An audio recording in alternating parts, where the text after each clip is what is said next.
Hey fellas, as with yesterday's video on historic materials, as another part of this free preview of HBO I've managed to get through. I just finished watching the fourth episode of the adaptation Watchmen, a series which began airing earlier this October with. So I was wondering about it when I first heard about it, and when it actually came out, quite pleased to hear that the series itself is actually very good, man. It takes place after the events of the comic, which has also previously adapted a film from 2009. As you can tell by the poster got on my wall here, beneath my Caldeo and Battlefront poster, as well as my next to my Uncharted 4 poster. This version takes place in present day Oklahoma, with an alternate history going back decades, which still shows how things have progressed. Since the events of the original story in 1985.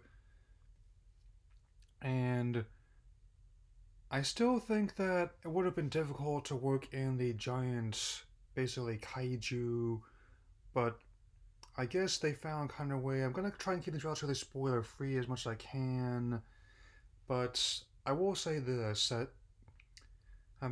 it's not. It doesn't pull punches. The opening scene lets you know exactly what you're in for in both the a 1921 timeline as well as the present day, and it does not let up from there at all, man. Well, since and especially, it's definitely got a lot of good production values going for it. It manages to cast a lot of big names such as we saw claimants such as musician actor Don Johnson and Yahya Abdul Mateen II, who was previously Black Mountain Aquaman, and also has Tim Blake Nelson as Looking Glass, who was previously in both The Incredible Hulk and OA, as well as the infamous Van Four Stick, Louis Gossett Jr., Regina King, and Gene Smart, and I'm especially liking Jeremy Irons' portrayal as Adrian Veidt, aka Ozymandias.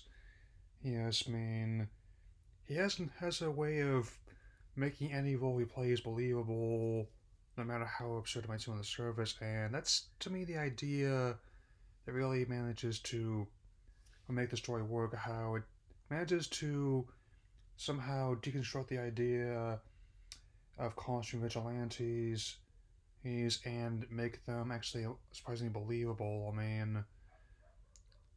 mean, it's not really much a stretch anymore to have a conspiracy theory spewing, in person in politics with ambitions. Make your own assumptions.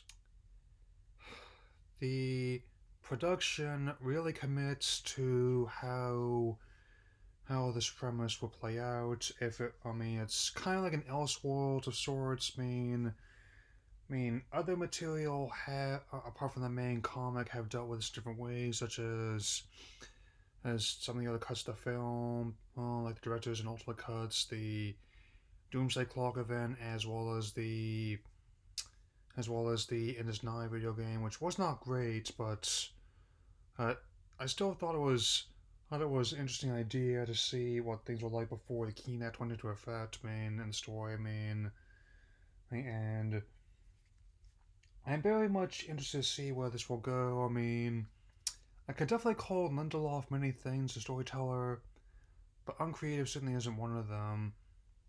And that's definitely something that my associate Jim Gizriel has described before as like the blue ribbon business model, where they get people in the cast and crew that would do something interesting material, not but something I've been noticing a lot in terms of adaptations, even this year alone, where they have the same basic idea, yeah, as the original story, but they do different things with it. This is why how I've managed to see this effectively used in a lot of films, anything from, say, Detective Pikachu to even Joker, which a lot of people thought the Oswald concept would work on film. It's now currently the highest grossing R rated film of all time. I'm and the first one ever to make over $1 billion worldwide. Alright, so it's even caused talk of making James Gunn's The Suicide Squad as well as Birds of Prey movie R rated, which I'm very much interested in. And I've been planning mine a look at the 2009 film, for a while now, given how it's been 10 years since it first released. And even though I was originally planning doing that as my final Snyder and DC review, overall, I think given how as I pointed before, the Copa situation has kind of thrown things in disarray, I will be instead making it the last one for both DC and Snyder of this current direction. Like with a Golden Compass, I'll definitely be getting that to you before the year is out and this decade by the proxy, so I will see you all later as two writers are approaching the wind begins to howl.